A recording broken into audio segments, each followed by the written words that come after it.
Evil genius. Work sucks, I know. Galaxy and citrus session IPA.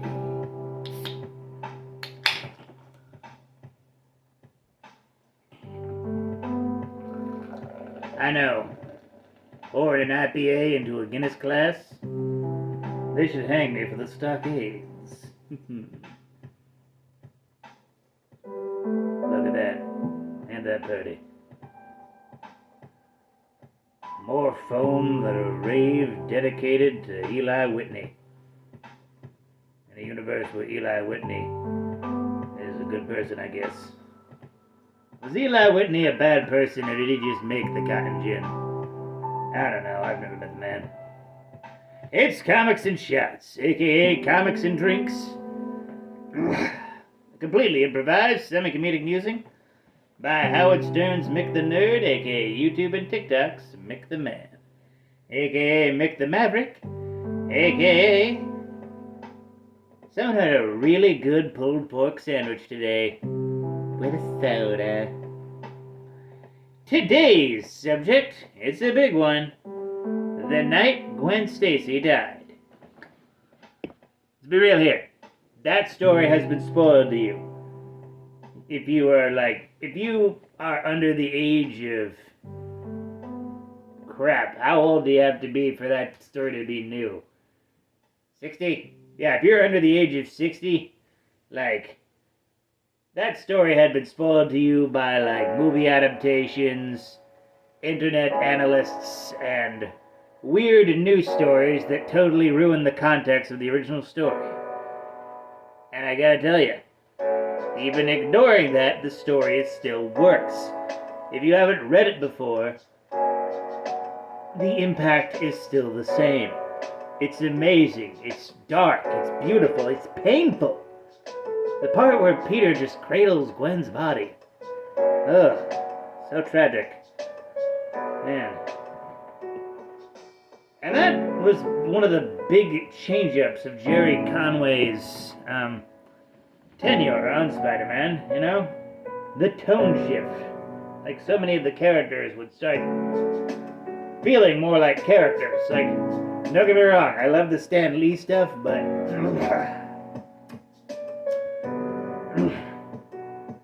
I think when Ditko left, they kind of lost a bit of the character stuff. Just a little bit, not completely. It was still good, and it focused primarily on superhero stuff. Once again, still good, but so many of the side characters just felt static. With when Harry has a drug overdose one issue, and then a couple issues later he's fine, and then it's basically never brought up again until the Jerry Conway run during the night when Stacy died. Yes. And from that arc, from the night when Stacy died, everything just started changing. Characters had a lot more serious arcs. John Jameson became a space werewolf for some reason, from a rock he found on the moon. I don't get it either. The Vulture had another doppelganger. Why do so many people try to copy the Vulture? It's like, really? Make your own thing, people. Let Adrian be the Vulture. You pick a new name. Yeah. But most importantly, MJ started to actually be a character as well. A lot of new fans, we think of MJ as her true love, and, MJ's true love should actually be herself, as is anyone. But a lot of us fans, when we were growing up, we were raised primarily on Peter and MJ, not Gwen and Peter. And she was practically forgotten by then, and ironically, in the Sony Sam Raimi films, Mary Jane Watson honestly had more character traits with Gwen Stacy than she did with just MJ. She was still MJ, still acted, still popular, but, not as much of a party girl as she was in the early Silver Age. Her main role was to be the love rival of Peter Parker. Wait. Nah, that's a different thing. Sorry. Her main role was to be the love rival to Gwen Stacy for Peter Parker's affections and the on-again, off-again girlfriend of Harry Osborn. When Gwen Stacy died, things had to change.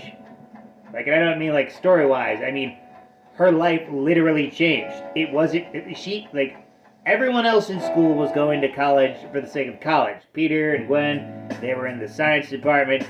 Harry wanted to be a businessman like his dad. Flash was in the army for a bit during Vietnam. That messed him up, canonically.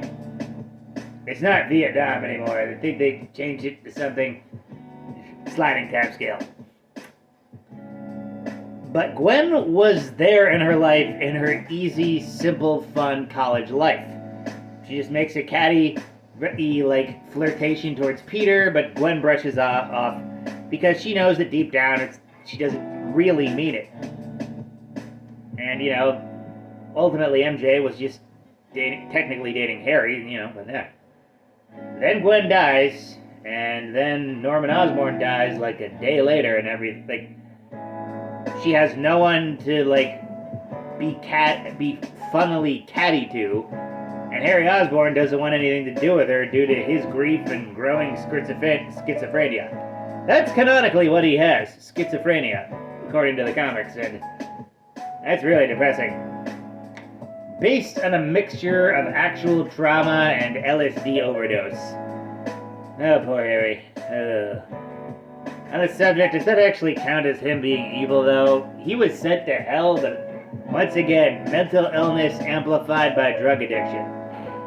And I'm pretty sure MJ leaves college at some point and comes back later. And it's like, I understand why, from a character standpoint, why she would do that, because, like, she came to college for a fun time. They go into her real origin story later, but she just wanted to have fun, hang out, dance, act, and then all the worst possible fucking things happened to her.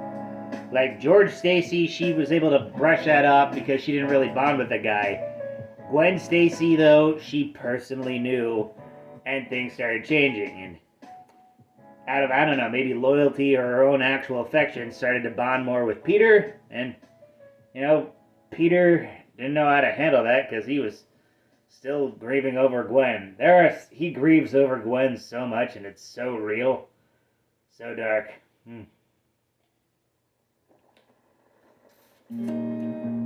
Yeah.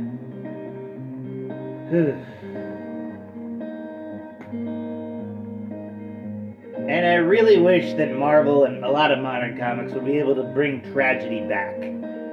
Like, properly. You know? Like, Alfred's death in Batman was kind of close, but even then, he was originally supposed to come back, a la Jason Todd. You know? Then you got, like, the X-Men, where it's like the stupid resurrection protocols just laughing in the face of death. Pointless. Absolutely pointless. Death needs to mean something again. Tragedy needs to mean something again. And we gotta do it in a way that isn't just pathetic misery porn like in Zebwell's Amazing Spider-Man, like, what was it? You know, the one with the symbol god and Paul and yada yada yada, and Kamala Khan dies for some reason. Because that wasn't done for the sake of causing an actual change or improving the story. That was done because of brand synergy, because they couldn't think of any way for Kamala Khan to reveal that she was a mutant. And it cheapens it.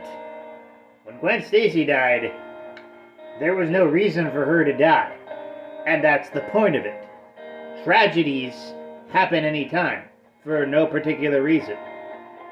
Some people get murdered, and all that's left is people dealing with the loss, and trying to move on, and being forced to become different people. Peter, he kind of backslid into being a miserable so-and-so, and MJ, she kept trying to smile, put on a happy face, asked Peter to hang out and dance, but her college friend is dead, and things just aren't the same. Things just weren't the same. That's what that story teaches us. Things will change for better or for worse, and we gotta figure out how to deal with it. How much of ourselves do we end up losing along the way? How much we keep during it? That depends on how we handle it.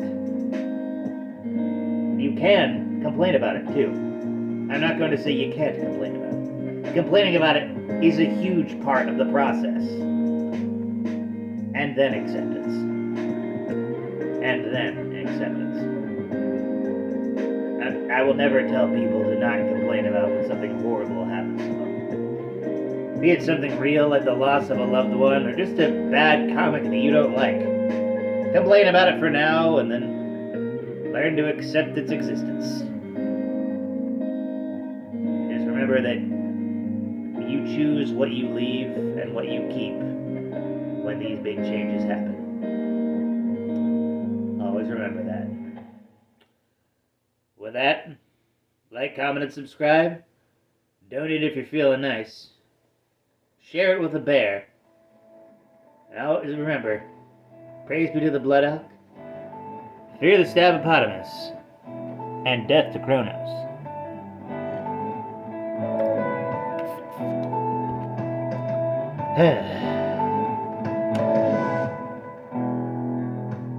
Treasure people while they're still here. Have a night, folks.